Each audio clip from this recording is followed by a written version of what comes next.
আড়াই বছর পর ফের বদলি প্রক্রিয়া শুরু করতে উচ্চশ্রী পোর্টাল চালু করা হলো। Government of West Bengal school education ডিপার্টমেন্টের সেকেন্ডারি ব্রাঞ্চের তরফ থেকে এই নোটিফিকেশন জারি করা হয়েছে। উচ্চশ্রী পোর্টাল চালু হচ্ছে ঠিকই, তবে এক্ষেত্রে সেকেন্ডারি স্কুলগুলির ক্ষেত্রে 30শে জুন 2025 পর্যন্ত শিক্ষক শিক্ষিকাদের জেনারেল ট্রান্সফার বন্ধ রাখা হয়েছে। তার পরিবর্তে মিউচুয়াল ট্রান্সফার চালু করা হয়েছে। যেহেতু এখন ফার্স্ট এসএলএসটি 2016 আপার প্রাইমারি ক্লাসের জন্য শিক্ষক শিক্ষিকাদের কাউন্সিলিং প্রসেস চলছে, সেই জন্য মিউচুয়াল ট্রান্সফার চালু রেখে জেনারেল ট্রান্সফার বন্ধ করা হয়েছে। আগামী 30শে জুন 2025 পর্যন্ত জেনারেল ট্রান্সফার বন্ধ থাকবে, কিন্তু মিউচুয়াল ট্রান্সফার চালু থাকবে। অনেক দিন উচ্চশ্রী পোর্টাল বন্ধ ছিল। চলুন দেখে নিই কীভাবে এই উচ্চশ্রী পোর্টালে লগ ইন করতে হবে। এখানে উচ্চশ্রী পোর্টাল ওপেন করে নিয়েছি। এই পোর্টালের লিঙ্ক ভিডিও ডেসক্রিপশনে দেওয়া থাকবে, আপনারা সেখান থেকে এই পোর্টালটি ওপেন করতে পারবেন। এরপর ট্রান্সফার অ্যাপ্লাই করার জন্য অ্যাপ্লাই ফর ট্রান্সফার এই অপশানটিতে ক্লিক করতে হবে। সঙ্গে সঙ্গে এই পেজটি ওপেন হয়ে যাবে। এই পেজের নিচের দিকে এখানে একটি বক্স আছে, এই বক্সে ক্লিক করতে হবে। তারপর ডান দিকে প্রসিড অপশানে ক্লিক করতে হবে। সঙ্গে সঙ্গে এই নোটিশটি আসবে। এই নোটিশ আগের নোটিশ। এক্ষেত্রে এখানে বলা হয়েছে temporarily suspended until further order. এখানে যে কোনো জায়গায় বাইরে ক্লিক করলে এই নোটিশটি চলে যাবে। এখানে বাইরে ক্লিক করব। সঙ্গে সঙ্গে টিচার লগ ইন করার জন্য এই পেজটি চলে আসবে। এই পেজের ডাইরেক্ট লিঙ্ক আমি ভিডিও ডেসক্রিপশনে দিয়ে রাখবো, আপনারা সেখান থেকে এই লিঙ্কে ক্লিক করে সরাসরি এই পেজটি ওপেন করতে পারবেন। এখানে লগ ইন পেজে দেখুন টিচার লগ ইন। এখান থেকে আছে কি ওএসএমএস টাইপ। এখান থেকে টাইপ অফ ওএসএমএস সিলেক্ট করে নিতে হবে। এখানে প্রাইমারি এবং সেকেন্ডারি দুটি আছে, এখান থেকে আমি সেকেন্ডারি সিলেক্ট করব। সঙ্গে সঙ্গে এই নোটিশটি আবার চলে আসবে।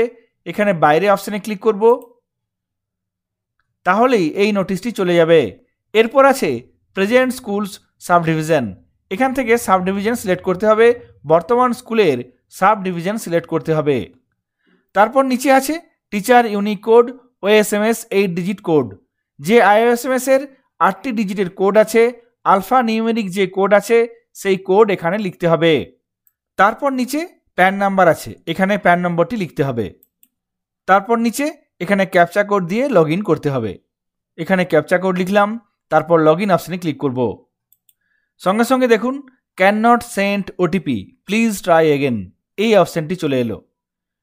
যদি ওটিপি না আসে সেক্ষেত্রে আপনার প্রোফাইলে ইমেল অ্যাড্রেস চেঞ্জ করতে হবে।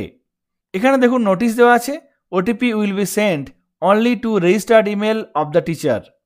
In case of OTP failure please request your HY to update your email from HY login and wait 24 hours to take effect. এক্ষেত্রে শিক্ষক শিক্ষিকার নিজস্ব আইএসএমএস প্রোফাইলে রেজিস্টার করা ইমেল অ্যাড্রেসে এই ওটিপি যাবে। যদি ওটিপি ফেলিওর হয় সেক্ষেত্রে HOI লগ ইন থেকে আপনার ইমেল অ্যাড্রেস আপডেট করতে হবে এবং এই আপডেট হতে 24 ঘন্টা সময় লাগবে। এক্ষেত্রে আমার ইমেল অ্যাড্রেস ঠিক দেওয়া আছে, তা সত্ত্বেও এখানে ওটিপি আসছে না।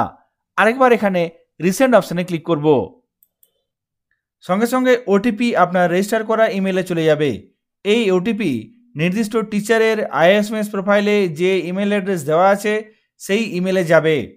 যদি কোনো কারণে ওটিপি না আসে সেক্ষেত্রে বিদ্যালয়ের প্রধানকে বলে আপনার প্রোফাইলের ইমেল অ্যাড্রেস আপডেট করাতে হবে এবং এই আপডেট হতে 24 ঘন্টা সময় লাগবে।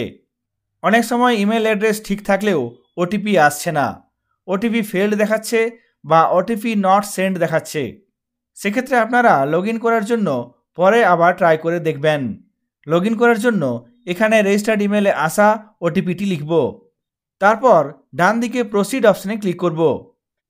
সঙ্গে সঙ্গে এখানে আপনার উচ্চশ্রী পোর্টালের প্রোফাইলটি ওপেন হয়ে যাবে। এরপর ভবিষ্যতে এখান থেকে আপনারা ট্রান্সফারের জন্য অ্যাপ্লাই করতে পারবেন। উচ্চশ্রী পোর্টালে কিভাবে লগ ইন করতে হবে, লগ ইন না হলে কি করতে হবে সেই বিষয়টি আপনাদের সঙ্গে শেয়ার করলাম। সকলে ভালো থাকবেন, সুস্থ থাকবেন। ধন্যবাদ।